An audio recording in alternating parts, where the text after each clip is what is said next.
She came here last week. That's amazing. That is It's weird. wild. Isn't that wild? Must Just have been one of those amazing. big city high schools like I went to. It was 3,000 kids in one high Yeah, school. my class was 900 alone. Yeah, exactly. So, I know those. That's in Chicago. I went to, Lori, if you're talking, you're muted. So do you want to say something? I thought my graduating class was big at Uni High in Westwood with I went to 250 I went people in to it. I went to Uni High. Who went You to did? Uni I went to High? Beverly. I did. I went to Uni High. Isn't I that went fun? to Uni. Did you go to Emerson? Yeah, Where did you live? we lived in Benedict Canyon, but even though mailing address was Beverly Hills, we went to LA schools. Do they still go to Uni from Benedict Canyon? I have no clue. I don't know anybody that lives in the canyon anymore. Such a small world. It is a small world. It is. It's wild. I know that. And the front building at Uni is exactly the same. It hasn't changed. Well, I drive by it when we're at Irmus, and it doesn't look like it's changed at all. No? But the student body has, Well, for sure. yeah. So hi, Cindy just is coming on. And so for those of you who have been here, we've been looking at what's called the ethics of the fathers, or the Pirkei Avot, which is wisdom in the very beginning of the Talmud. And some of it, and we're sort of, it's like how to live your daily life. And I've been looking through it, and some of it's, too dense and not relevant to us. So today I basically collected the wisdom of Hillel. Now, Hillel was considered, like Hillel the elder, we talked about this, but he was like one of the greatest sages of the early Talmud, called the Mishnah. And he was known for being very lenient and compassionate when it came to legislating law and having wisdom. And he's probably most famous for two things, which I told before, but I'll just repeat. He and this other rabbi named Shammai, who was very strict by the law, they sort of ran the court called the Sanhedrin, which was 70 rabbis who kind of made law, listened to cases, and adjudicated things together. And this was during, the Roman occupation. Hillel lived from like 10 BCE to like 40 or 50 CE, 40 CE. So he lived, or even 30 CE. He sort of lived during Jesus's time, but he was an, older person. They didn't know each other, probably. We don't know. But so it was occupied by Romans at that time, and a wealthy Roman came up to Shammai, that was his cohort or partner, the stricter guy, and said, if you can tell me the entire Torah standing on one foot, I will give you all my wealth and I will convert to Judaism, to your faith. And Shammai not only yelled at him, but some say that he beat him with a stick. He said, get out of here. You're, a lunatic. That's impossible. So then he went to Hillel. And Hillel stood on one foot and said, what is hateful to you, do not do to others. That is the essence of the Torah. The rest is commentary. Go and learn it. So, in other words, do no harm is basically what Hillel says is the essence of the Torah. Treat people. It's not even treat people. It's don't mistreat people, which is different in a way. It's just, if anti-Semites would just leave us alone, do you know what I mean? Whatever they think, but they wouldn't do anything, that would be Dayenu, right? That would be enough for us. So, and also I've said this, but I'll repeat it, that when among rabbis or Torah scholars, when you want somebody to get to the point fast, you say, okay, give it to me on one foot. You're referring to Hillel. All right, on one foot, what's the point? What are you saying? They're like, I don't want to hear a whole Talmud. I want to hear the essence of it on one foot. So that's the thing. So that was one of his most famous sayings that he's known for. And the other one is, and we talked about it in this class, that famous trio, if I am not for myself, who will be for me? If I am only for myself, what am I? And if not now, when? So those are the two things, but he said many more things, and he was considered whenever there was an argument between the two, people always went with Hillel because he was the kinder one or the more compassionate one, the more lenient one. And that if all the Hillels on college campuses are named for this Hillel. This is why they're called Hillels, for this rabbi, for this scholar. And my favorite thing that I learned in the Talmud about him in class in rabbinical school was, I mean, they had hundreds and hundreds of disagreements. And they always ended up going with Hillel because Shammai was just so strict. And one of the most amusing, and I told this, but I'm telling it for Pam and Leslie, maybe you don't remember, was an argument about a certain song that you're supposed to sing when a bride comes down the aisle, saying she's beautiful. Here comes the beautiful bride. It's like a traditional song. And the question was, well, what if she's not beautiful? Do you still sing it? Can you still sing it if the bride's not beautiful? And Shammai said, no, that's a lie. That's how strict he was. No, you cannot sing it if she's not beautiful. It's dishonest. And Hillel said, yes, you can. Of course you can sing it. But his answer, this is, like 2,000 years ago, was not because every bride is beautiful and, or whatever. He said, why should you tell a man the cow's no good after he already bought it? God. He can't do anything about it. So why tell him? So, but it's funny. But so anyway, my whole point is I compiled some of the teachings of Hillel for today because they're pretty interesting, I think, and they're great topics for discussion. So that's what I'm going to share with you right now. Okay.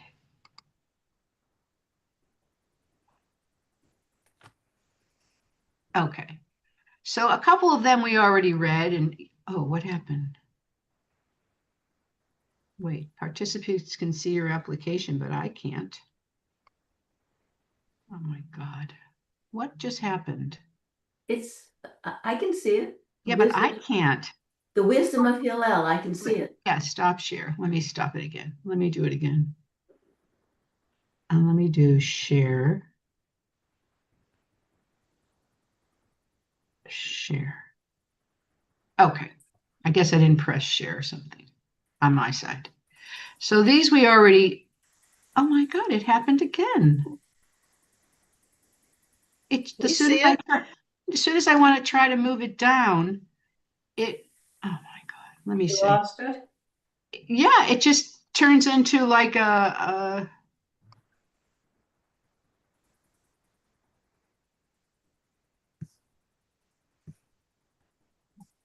hold on a minute. I got to get my assistant who's 23. Hold on. Yeah, she'll know. That means he knows how to fix this.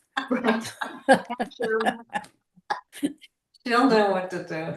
I don't know how you ladies feel, but I am not happy with every phone being answered by AI. So, all right. If I say do stop share, I do this. So then I want to share and I want to share this. Yep. So then I press this, right? Mhm. So I press this. And then if I want to move down, it goes to that.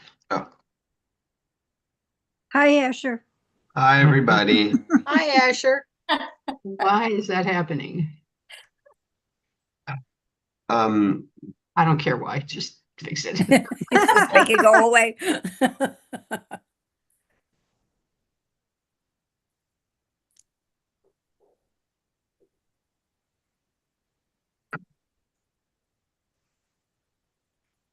Okay.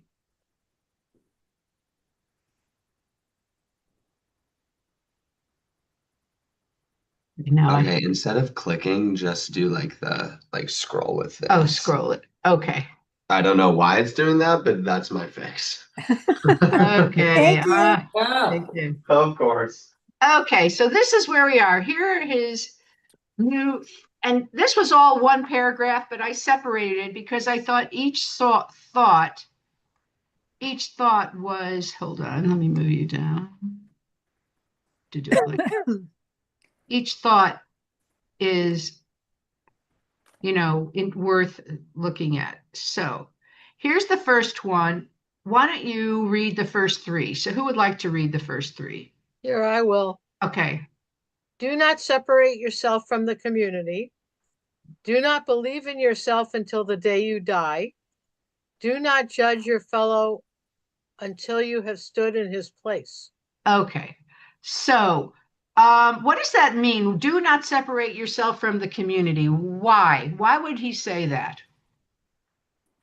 Because we need community for our existence. Well, go on. I mean, a lot of, faith practices are like go off alone, meditate, go on a mountaintop, separate yourself from the community.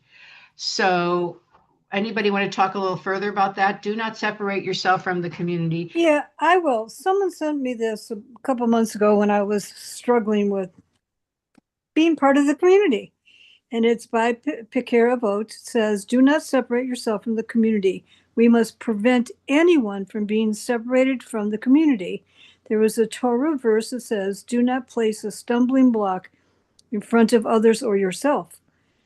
Let us do what we can and what we want to do by making sure you can participate as you are an important part of this community.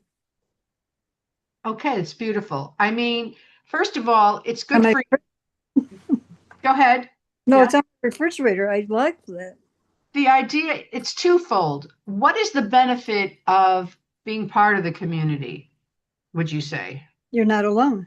Camaraderie, What- sharing of resources in times of good and times of bad. And not running the risk of other people thinking that you are perceiving yourself as better than. Okay. Merle,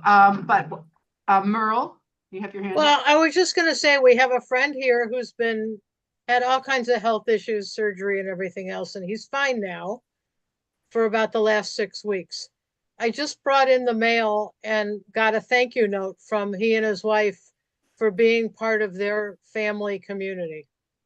Yes, but it's two things. We're saying you get stuff, but you also get the opportunity to give, to Yeah. share, exactly like you're saying, to do the mitzvah of helping and visiting the sick.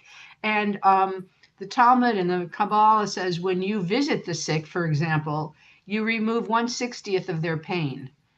You lift some of their pain by just going and visiting. So being part, and in Judaism, everything or most things are in community. You need a minyan, you need 10 people. And Maimonides actually said every Jewish town needs the following. It needs a study house. It needs a bathhouse. It needs a school for the children. It needs a poorhouse or a place for the poor. And it needs a doctor in your town, and a synagogue study house or whatever. So he said, otherwise it's not a real Jewish town. Oh no, and it also needs a Hever Kadisha. It needs a group of people who will help bury the dead in a Jewish ceremony. So you need that as well. But you need to bathe, you need to study, you need to learn, you need to pray, you need to feed the poor, and I love that he said, well, he was a doctor, Maimonides. He was a doctor, and he said every Jewish town needs a doctor, which I think, is interesting and great. So the second one is do not believe in yourself until the day you die. What does that mean? I don't know. I'm not sure. Yeah, I don't know. Any ideas? Yes, Lori. Well, I think it means that you should be humble. I think so too. Me too. I would assume that, but I also think if you are going to be productive, whether that's helping to raise a child of your friend in the community or help with the farming, whatever the communal activity is, you have to believe in yourself that you can do it. I think Yeah. what So not I put find it yourself down. contradictory, I yeah, guess. I think what he's implying is don't think you know the answer without seeking more information. Don't think you know the answers without looking at both sides or going to study, looking in the Torah, consulting a rabbi. Don't think you know. And he's even talking about himself because, the Sanhedrin and where they would meet, they would debate, they would argue. The Talmud is all about, well, I think this, well, I think that, or whatever. And there was a lot of respect for everyone's opinion, but people did not always know, and so I'm thinking that he doesn't mean don't have self-confidence, because that's what you're talking about, or don't think that you can do something. I think it's more about don't think you know the answers to life without some wisdom, without consulting with others. And they lived in an occupied time by the Romans in a pagan world, and perhaps he was suggesting that we all need guidance in this difficult time. So that's what I think that means. Does anybody have any other idea? So I why have does a he thought. say until you die? Your Like whole life. until death. I mean, it just the way it's worded, I thought was You're right, but it's like, I guess he's saying even when you're old, you still don't know everything that you think you know. Because it's interesting how we sometimes accord older people, ascribe to them qualities that they don't necessarily have just because of age. I mean, we Yeah. hope, but he's saying even then, don't think you know, or don't think you know everything about God. Don't think you know everything about, the meaning of life. You have to constantly study, I guess, and delve and ask questions. And that's a very Jewish thing, to keep asking questions and going deeper and deeper. But yeah, it's interesting that he says that. This is a person who was like the premier teacher of his time, and he's even saying, "Don't think you know everything. I don't know everything. We shouldn't think we know everything. There's so much we don't know." Maybe it's just that you continue to learn until the moment you're not. Exactly. That's what I think. And what was the third one? Because I don't remember. I That have a was the thought. third one. The third one was, wait, and let me just share it, because I'm not sharing. I'm trying to remember. I have a thought. Yeah. Which Let me is just, that it all sort of ties together with the communal nature of existence, Mhm. right? Like if you don't think you're the only one or you have all the answers, then that means consult the community, be part of the community, don't isolate yourself, be a part of the community. I think it's kind of beautiful is to say, like, we're all in this together, sort of, to put Right, it in like so- real common. I like that. Like, the topic is, do not separate yourself from the community. And while you're in the community, do not think that you know everything until the day you die, because your community is there. And then the last one is, and then I'll call a numeral, do not judge another until you're in his place, which is really interesting. But Merle and then Susan. Merle. Well, I was just thinking about that one. You don't know what's going on in someone else's world. Even Right. if they're open about it, you don't always get the full information. Right. But I mean, it's like how many, Susan? No, go ahead. No. Do not judge a person until you've been in his place. Do you want to talk about that or the other one? Anything, go ahead. No, it didn't say don't think that you know everything. And I think that's what Leslie was also alluding to. It's in believe in yourself. I guess it could be believe in yourself for all that you know or so, but it doesn't say believe in yourself has something to do with confidence. Mhm. It's like, But it could also be arrogance. yes, we can, but it doesn't say arrogant. That's like the saying that in one pocket he put something saying the world was created because of you, and in the other pocket he places you're like dust of the dust of the earth. Right. So one is humility and one is a sense of importance as a human being. And I think that's kind of what he was alluding to or saying.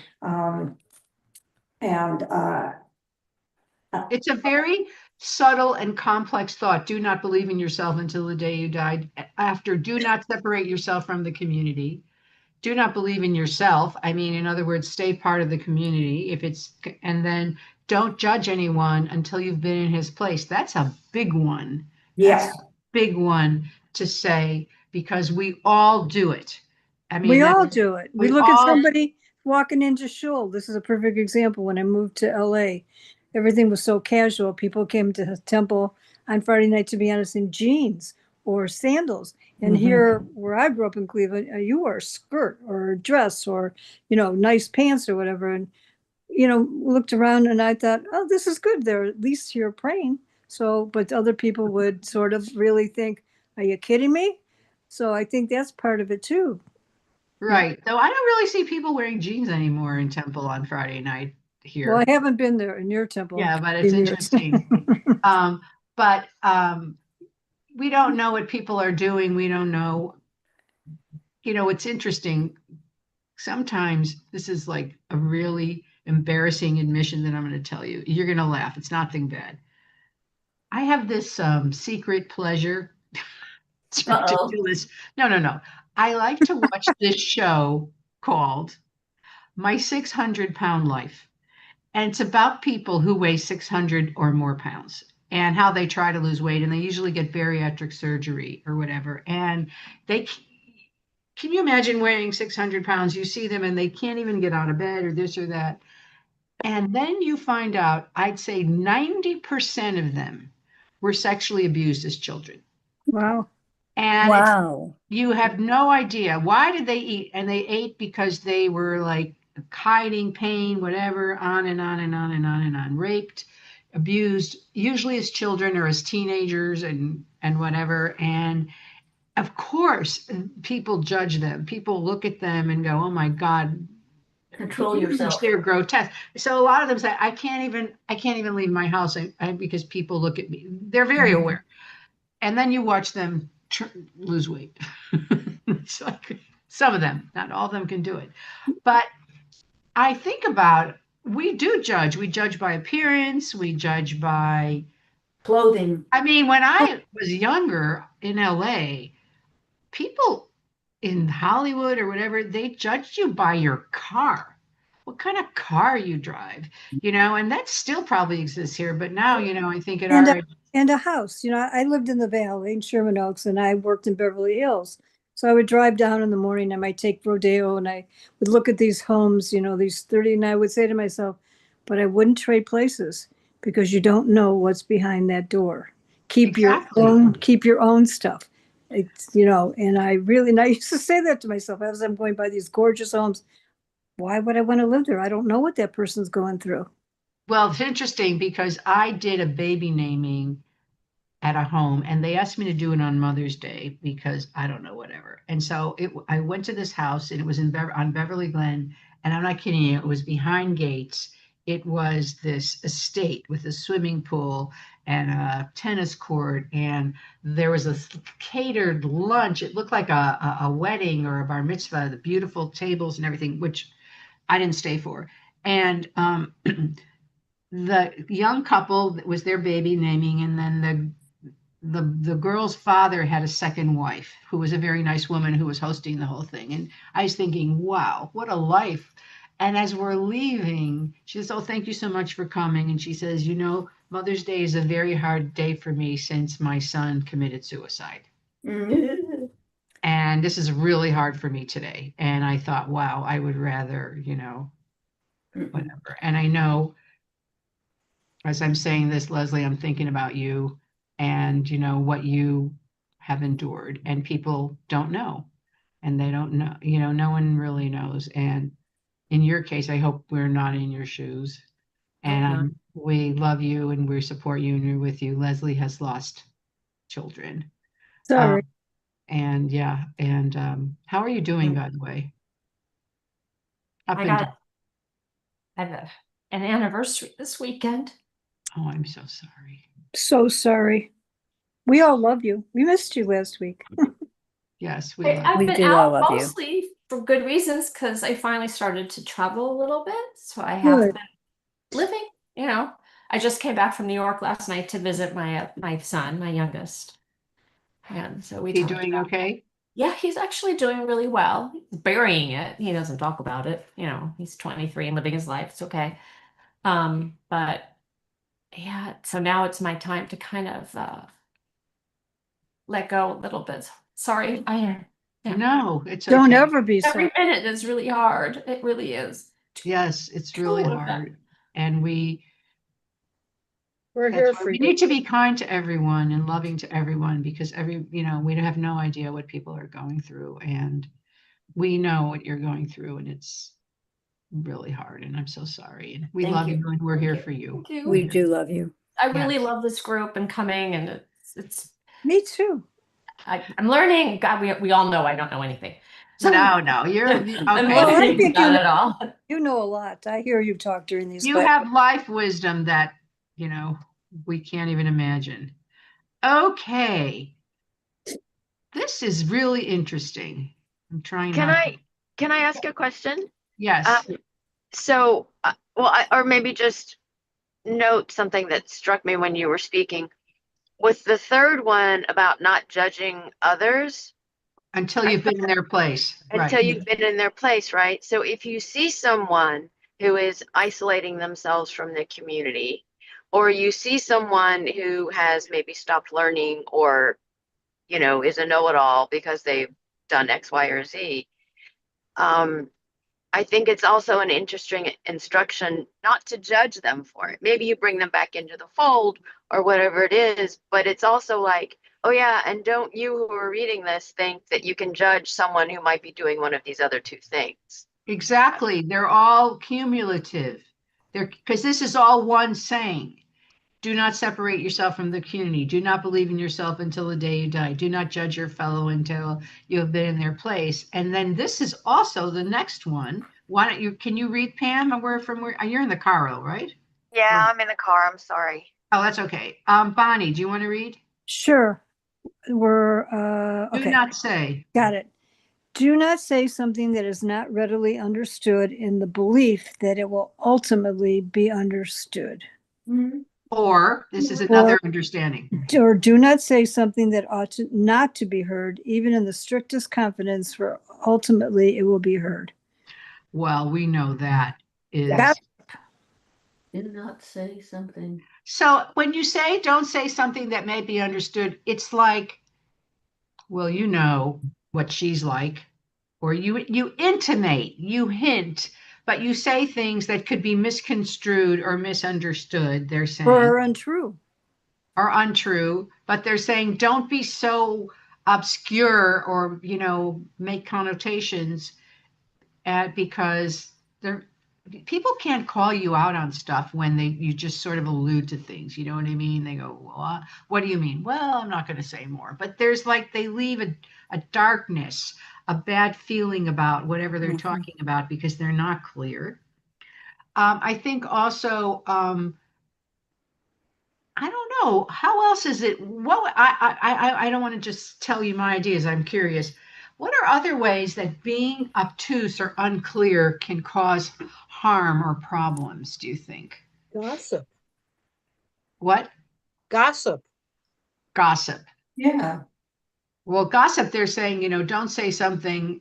Oh, well, it's very hard not to gossip, isn't it? It's very hard to keep secrets. Don't repeat a secret. Don't repeat a secret. It's really, I think it's very hard. And Don't tell me a secret. don't tell you a secret. With expectations attached to it.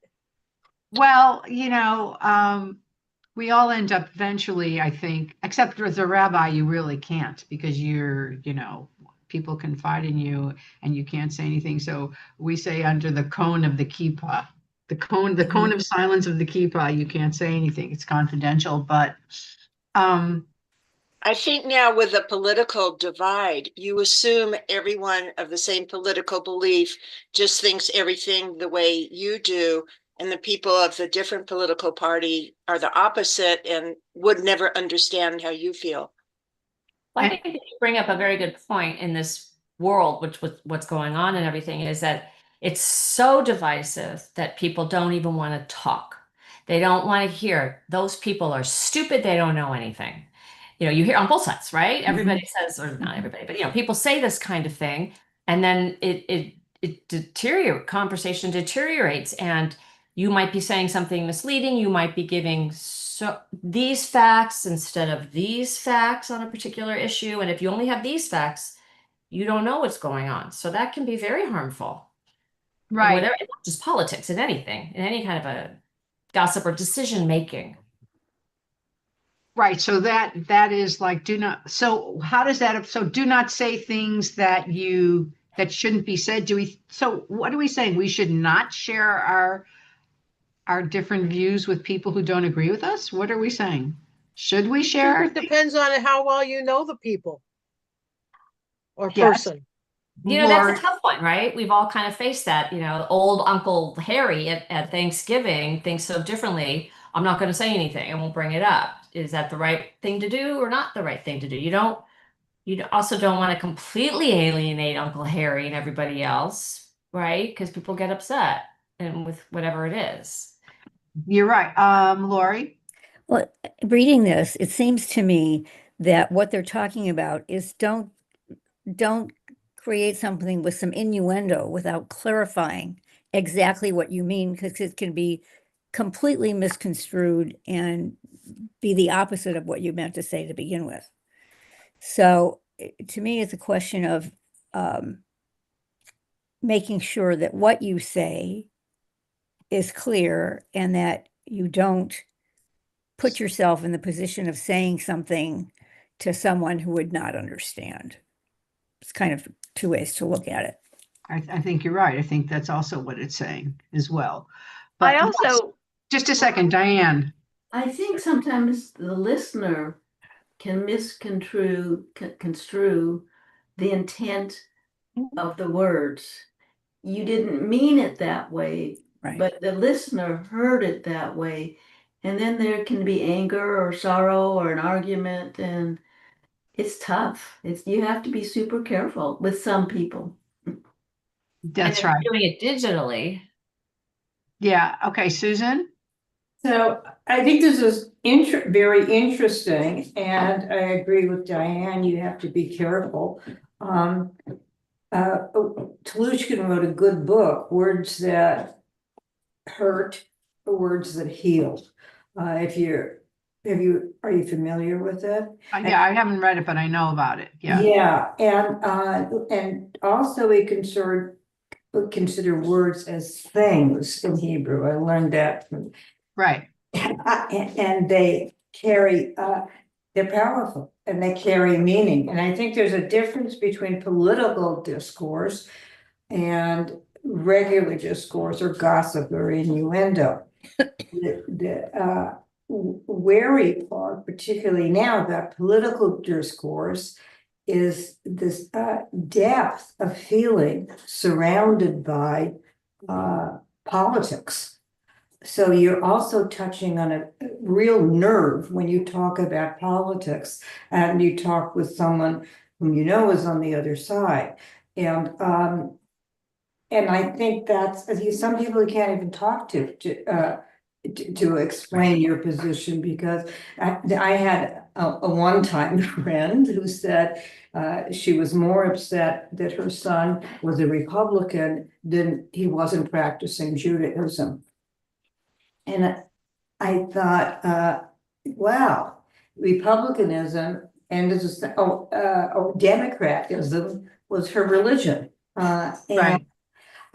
There's a depth of feeling with that. And at our holidays, we don't talk politics. Because I actually, even if I know that some are on feel differently or belong to different parties, but I've also been at seders where everyone is the same political persuasion and they get into heated arguments. Well, they're Jews. They're Jews. But you know what? I think the bigger thing is, and this is where you say, do not judge someone till you're in their place. It doesn't always mean when they're going through a hard time, but I feel that a lot of us, myself included, if you heard my Rosh Hashanah sermon, we start to discount any other quality about the person except their political point of view. They're a good person, they're a good parent, they work hard, they're creative, they give generously to causes, they care deeply. No, you support this person, That's it. That's your total definition of who you are. Right. And that is really discounting the other thing, which is a big Jewish value, which is we're all created in the image of God and we all have value and we're all worthwhile. And so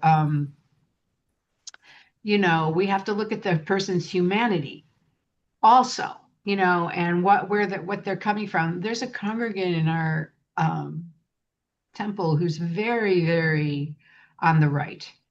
And he and I don't agree, but he's such a good person. He cares so much about the country, and he and all kinds of conditions, and for in Israel, of course. And so this leans him toward that, and I see where he's coming from. And though we used to be able to say, okay, I don't agree with you, but I still like you, I still love you. It's now like, I don't agree with you, I hate you, don't even talk to me.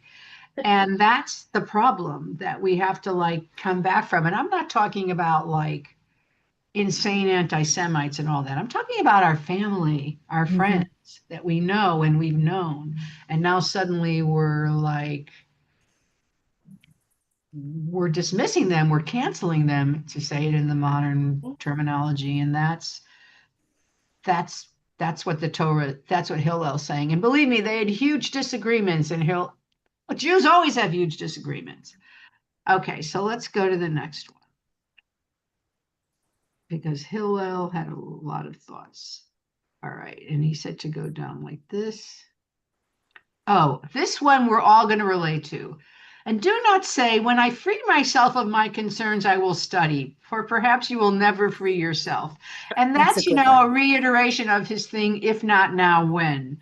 Don't say, actually, this friend of mine, we were talking, and I was visiting her this weekend, and she's turning 80. She's turning 80, and she said, oh, when the house is all finished or whatever, I'm going to go to Israel or whatever. And I said, what are you waiting for? What it's like, when this is done, I'm going to do it. And then you never do it. And then the thing that people regret the most, there's been surveys, is I listened to other people, or I didn't do it, or I postponed, or I didn't stay. A big one is I didn't stay in touch with friends in my life, or I didn't stay in, that was a huge regret. So I didn't do what I really wanted, because I thought I had all of these, things, tasks or obligations I had to do first. And, those things will still be there. My mother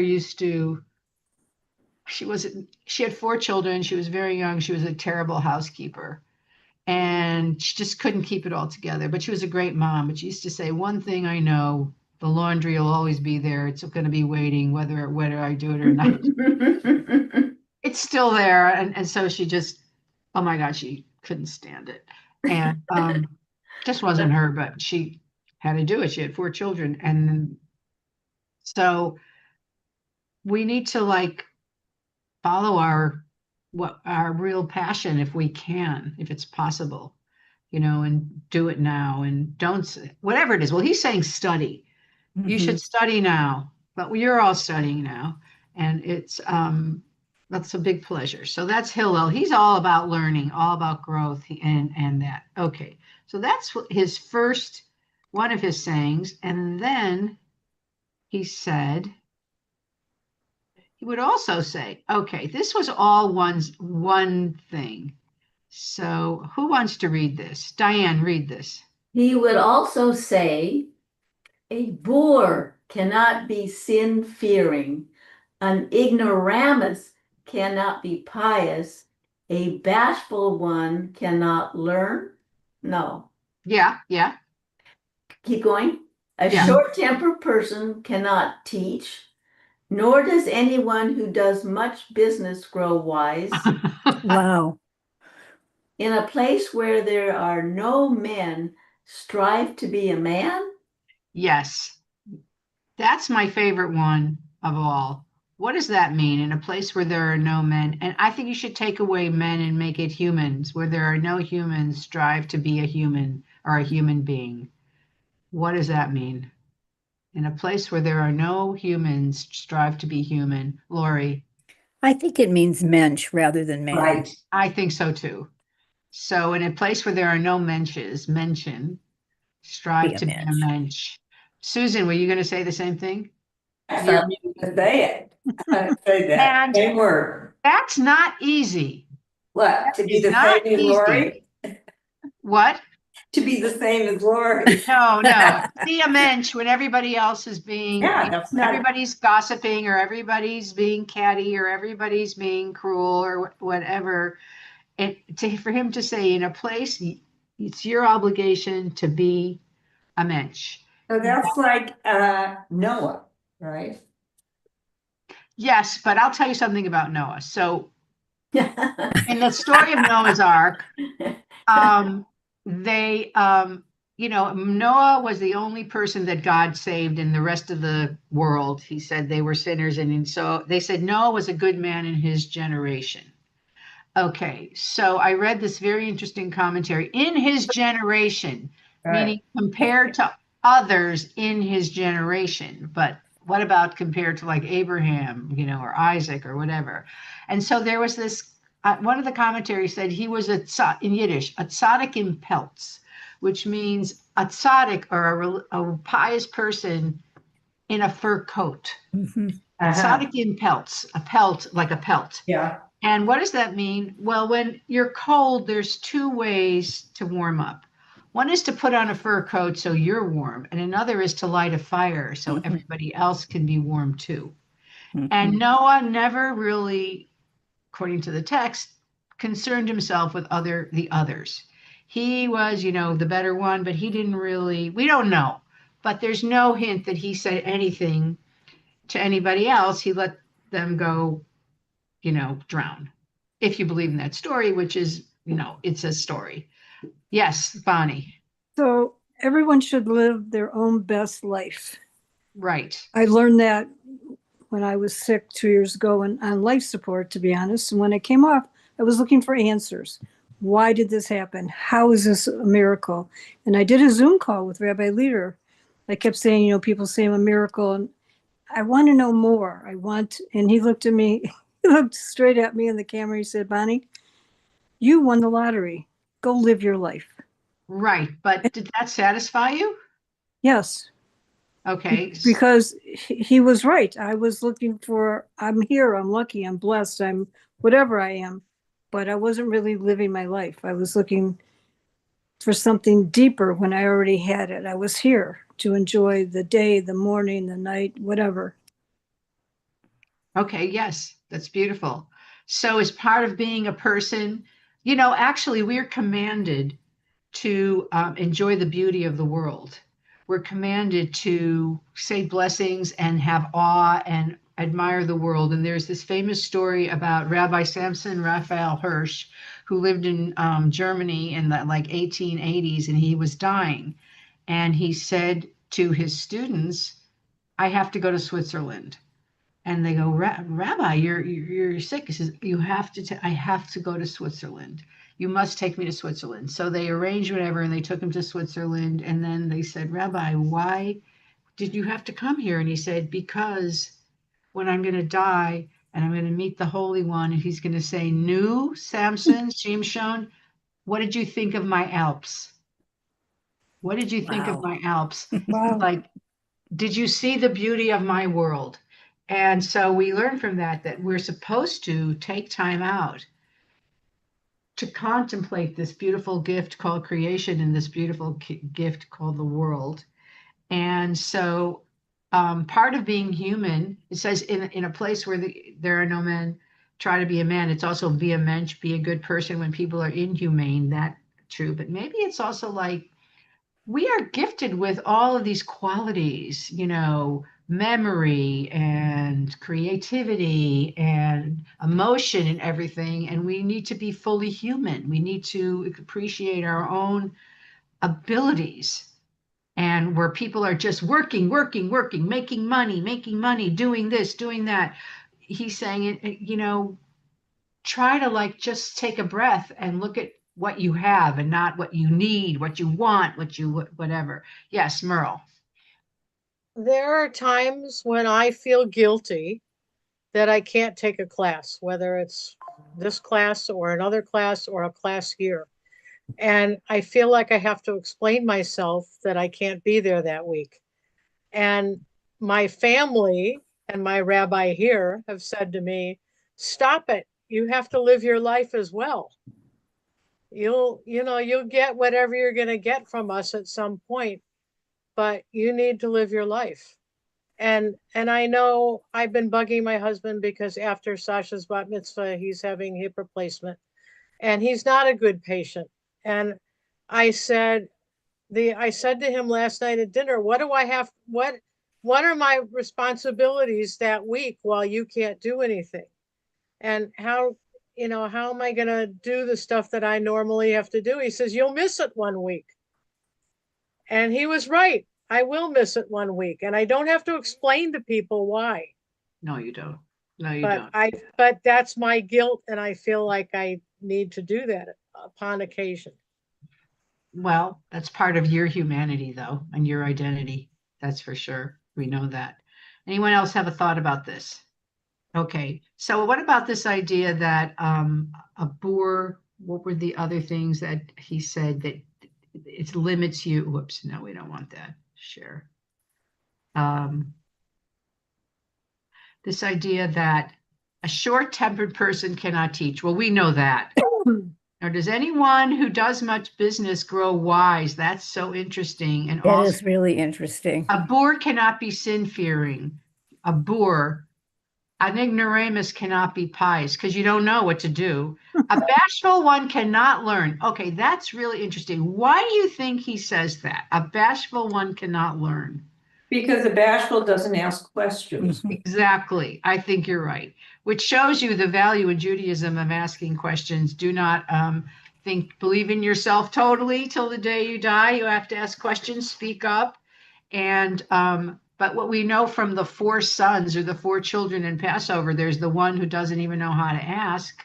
So sometimes you have to go and say, do you have a question? Can I explain to you? Can I help you? I mean, Hillel saying you can't ask, but we might say, well, it's our obligation to seek that person out and teach them, or even teach them how to ask questions. Yes. That's when I first started rabbinical school, the very first week I was in a class, I was studying a Torah class, and this teacher was teaching, and I didn't understand what he was saying or whatever, and everybody was quiet, and I raised my hand and I asked a question and he answered it. And then I raised my hand again. And then I said, but wait a minute. And then I said, well, and after the 3rd time, everybody else started raising their hands and asking questions. It was like, oh, I guess you can. I mean, it was like, I was curious. I wanted to know, but I thought it was interesting that they were afraid to question, even though they were in rabbinical school. So it's not that easy, is what we can learn from that. So I think people are afraid because they don't want to look Stupid. Right. They don't. We don't want to. anything negative. Right? that's so interesting because we don't want to interrupt someone. you can raise your hand. I was actually, I remember this, I was 21 years old. You have to take one science class. I was a theater major and it was in astronomy. And I waited till the very last semester that I was graduating because I dreaded it. And it was this class of like 300 people in University of Illinois. And I was at the very top and there was this guy who was the worst teacher in the world. I had no idea what he was talking about when he was trying to talk about. And I raised my hand and I went, I don't get it. I don't get it. And I said, okay, can you go? I mean, yeah, but it was interesting. I was the only one. I went, I don't understand what you're saying. And maybe that's because I lived in Israel for the year before or something. But I respect people who ask questions. I mean, Right. that means you're engaged. You Right. care. If you don't ask, and you know what's interesting? In conversation, there are some people that they just talk about themselves and they never ask questions. Mhm. And when my daughter was 11, I remember I don't know, I asked her a question. She was talking. I said, you know what? I want to tell you how to have a conversation. I say, how are you? And you tell me how you are. Then you say, and how are you? and what about you? And she said, oh. And so she did that, but then she came home and said, I hate my friends. Nobody ever asks me any questions. They're 11, they're 11, but it's like, How it's many just, dates did we all go on like that, right? yeah, exactly. With men who just talked about themselves and they One never, date. one date, but like like they never ask you a question. That's a sign of something. If you're with a person and they never say, well, what about you? What about you? You know what I mean? They just want to tell you about them. So, okay, so let's continue. And we're at, this is all Hillel. Oh, this is weird. But I put it in. He also saw a skull floating upon the water. He said to the skull, because you drowned others, you were drowned, and those who drowned you themselves will be drowned. So what do you think that means? He also saw us go. How does he know? Right. How does he know that he drowned? Or maybe Well, it could be, how did he, it could have been like a boating accident and nobody drowned anybody else. They all drowned. It wasn't anybody's fault. I find that one mysterious. I'm not sure what he's saying myself, to be honest with you. I'm not going to just make something up. I'm going to have to look into that one. But because you drowned others, you were drowned. Someone must have checked. But we all die. You all die. I think Well, the death, it all depends on what drowning means. That's true. That's true. It doesn't have to be literally put them in the water. It could have been overwhelmed them in some way or Right. stifled them or whatever. But I mean, maybe it's just a metaphor for you did not do right by others, and therefore someone did not karma. Someone did not do karma, right by you, right, but then now they're going to get it too.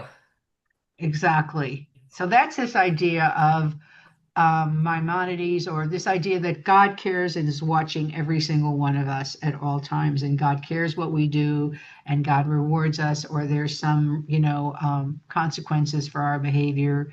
It's this idea that, we're not the top of the universe. That's also don't have confidence in yourself idea that God is very involved in our lives and cares very much about how we behave, which was a very fundamental part of Judaism until probably the Enlightenment. And people started, questioning as the more science that came to light, the more people gave themselves permission to question God. And we're still there. People are still questioning God. And it's very, very hard. We could talk about this another time, to perceive God, connect to God, and whatever. Right. Yes, Susan? Mishnah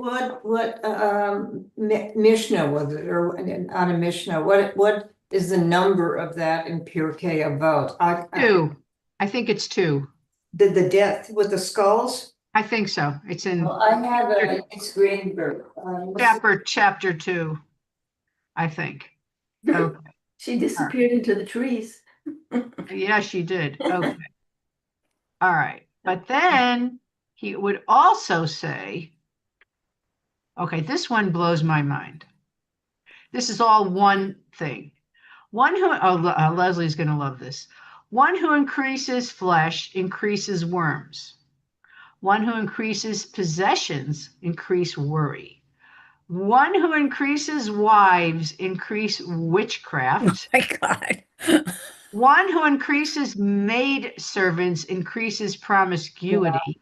One who increases manservants increases thievery. One who increases Torah increases life. One who increases study increases wisdom. One who increases counsel increases understanding. One who increases charity increases peace. One who acquires a good name acquired it for himself. One who acquires the words of Torah has acquired life in the world to come. Wow. So it's such a deep, it's very dense, and there's so much there, but he starts with,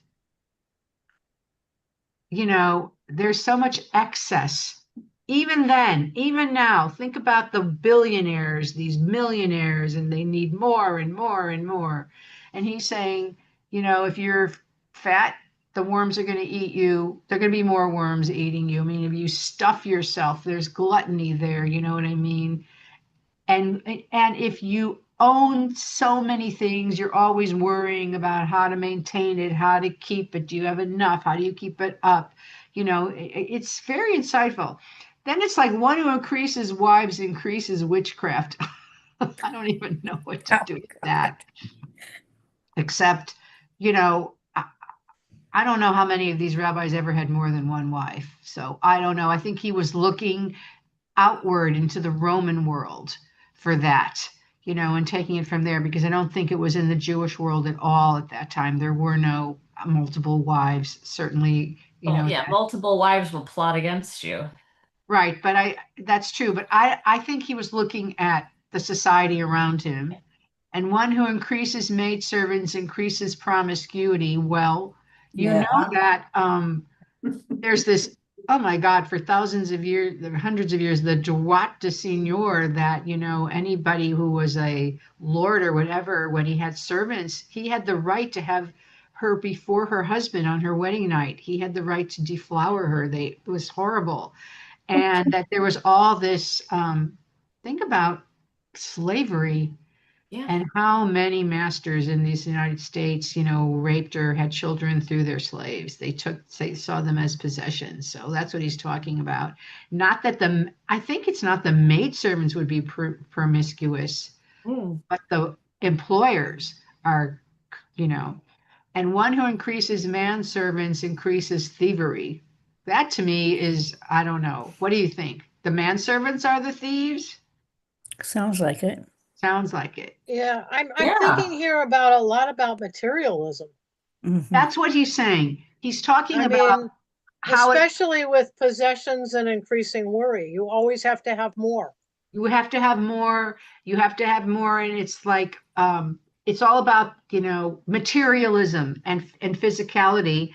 And then he says, but one who increases Torah increases life. One who increases study increases wisdom, because you learn and you're studying not alone. When you read Torah, it shows you how to live your life. But when you study, you learn from others, because you have a rabbi, you have a study partner. So it's interesting. One who increases counsel. If you give counsel or gain counsel, you get understanding, which is deep to have to look for understanding in the ancient world. Mhm. One who increases charity increases peace. That is so beautiful, because people are, oh, Leslie, okay, people have their hands raised. I'm going to call on you in a minute. And then one who acquires a good name acquired it for himself. When you're famous or you're well known, it's like, oh, for me. But when you learn Torah, you actually gain heaven, the next world. Okay, so who's raising their hand? Leslie and Susan. Leslie. Okay, so the concept of if you study, you become wise. I don't think people would disagree with that. But the concept also of if you study the Torah, if you have Torah, then you increase life. How fast forward to now, and you look at like Israel, the ultra Orthodox, all the highest thing you could do is study it, not to raise food, not to be a cobbler, to clothe, to shelter, nothing. You're supposed to do nothing but study the Torah, and that's the highest order of you. But someone has to provide all that other stuff for you. So that to me, it makes no sense. I don't like it. I agree with you. That's and my personal, It never said you shouldn't work. I mean, they may think that, but there's nowhere that you shouldn't work. And there's so many laws about commerce and how to, in fact, so interesting. In the Talmud, the first question they say you'll be asked 6 questions when you die and you go to heaven for the heavenly court. And the first question is, were you honest in your business practices? So you had to be in business. People were in business, and these ultra Orthodox, there are extremists in everything, but there are a lot of religious people who have full jobs and work and do Absolutely. all that, and it's very important for them. And that is how the Torah, though, will teach you how to treat people in the world, how to treat your family, how to treat the stranger, how to treat your fellow human being. It's giving you laws because you have to work, because you have to be in the world. And people who just stay in the yeshiva and study their whole lives, I don't agree with. I really, and I think they're extreme and they're a splinter group of most religious people in Israel. I mean, they're in the army. You see so many Right. Yeah, soldiers with yarmulkes in the army, yes. fighting or whatever. So I agree with you, Leslie. If that's all they did, that I don't know what wisdom they're getting because it's all book learning and there's no life learning. So I totally agree There's with no critical Definitely. thinking. Susan. Yeah, I think that's one more extreme group, even though they're popular. There's a population of them in Israel, but more modern Orthodox work. Of And course. and 6 days in the Torah, you should work. And on the seventh day, you Yeah. rest. I mean, that's, and that's in the observe the Sabbath, that's in the commandments. So that is part of the Jewish ethos, is to work. And Hillel worked. They ran a court. They were judges. They were Yeah. hearing cases. They were doing things.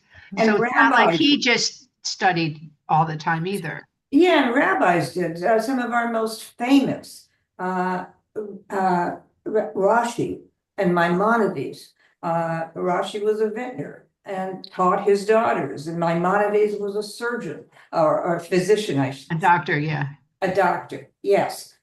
So many rabbis had outside of work too. I don't know how they did it, but you're supposed to work. And there was something else it was interesting. He uses increase, the word increase, to get more of.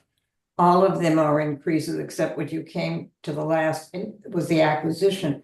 But the first several were increase of material things, of too much. Exactly. If you increase material things, your life gets worse. If you increase spiritual things, your life gets better. That's basically Yeah, the message. exactly. And it's 1:00 and I have a meeting at 1:30. So I'm going to say goodbye for now. It was a pleasure. Thank you. Thank you. This was Great. wonderful. Thank you. Thanks so See you all much. in 2 everybody. weeks. 2 weeks. Bye-bye. Okay. Thank you. Bye. Bye. Thank you. Bye. Bye, Bye, thank you. everybody.